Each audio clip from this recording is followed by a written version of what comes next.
বাইরে প্রবল গরম, অফিসের ভিতরে এসির কনকনে ঠান্ডা। বিকেলের দিকে প্রায় বৃষ্টি বাদলা হচ্ছে। সতর্ক হয়ে ব্যাগে ছাতা নিয়ে না বেরোলেই ভিজে কাক স্নান হতে হচ্ছে। ওদিকে আবার ঘামের দাপটও কম না। সব মিলিয়ে ঠান্ডা লেগে সর্দি জ্বর বাঁধাচ্ছেন অনেকেই।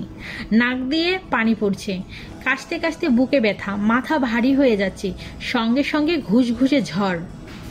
ডাক্তার দেখান অবশ্যই। সাধারণত এই মৌসুমি জ্বর জারি সেরে যায় দিন কয়েকের পরিপূর্ণ বিশ্রাম নিলেই। এই সময় কিছুই খেতে ভালো লাগে না, অরুচি হয়, তাই খাওয়া দাওয়ার ব্যাপারে একটু যত্নশীল হতে হবে। জানতে চান এই পরিস্থিতিতে কি কি খেলে শরীর তাড়াতাড়ি সুস্থ হয়ে উঠবে? গোলমরিচ মধুর অনুপান।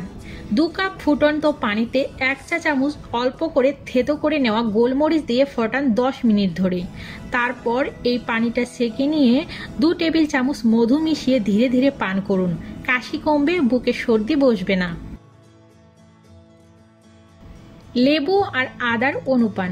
1/2 ইঞ্চি মাপের আদার টুকরো করে কেটে নিন, সেটা গরম পানিতে ফোটাতে আরম্ভ করুন। 5 মিনিট পর নামিয়ে ছেঁকে নিন। তারপর একটি মাঝারি আকারের লেবু রস আর 1 বড় চামচ লেবু রস মিশিয়ে পান করুন।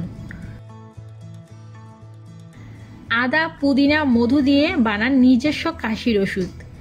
1 ইঞ্চি মাপের আদা স্লাইস করে নিন। 1 মুঠো পুদিনা পাতা ভালো করে ধুয়ে নিন। 1 বোতল পানিতে দুটোকে একসঙ্গে ফোটাতে আরম্ভ করুন।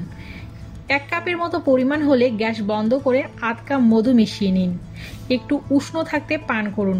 পুরোটা একেবারে খাওয়ার দরকার নেই, কিন্তু যখনই খাবেন তখনই একটু গরম করে নেবেন, এতে আপনার কফটা পাতলা হয়ে যাবে। চিকেন স্যুপ খান।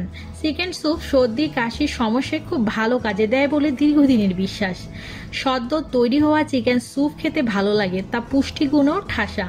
সম্ভবত তা থেকেই গড়ে উঠেছে এই ধারণা। চিকেন স্যুপের সাথে কিছু সবজি মিশিয়ে দিন, তাতে পুষ্টিগুণ আরও বাড়বে। প্রচুর ফল আর দই রাখুন খাদ্য তালিকায়। দইয়ের প্রোবায়োটিক হজম শক্তি বাড়ায়, বাড়িয়ে তোলে প্রতিরোধ ক্ষমতা। আপেল, লেবু, বাতাবি লেবু, অ্যাপেল সাইডার ভিনেগার, লঙ্কা রাখুন খাদ্য তালিকায়।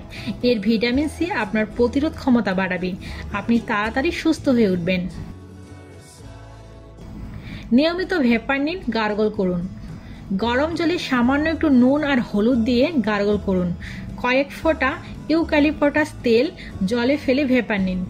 ভেপার নেওয়ার সময় মাথার উপর থেকে তোয়ালে দিয়ে নেবেন, এতে তাড়াতাড়ি আপনার কফ পাতলা হয়ে যাবে।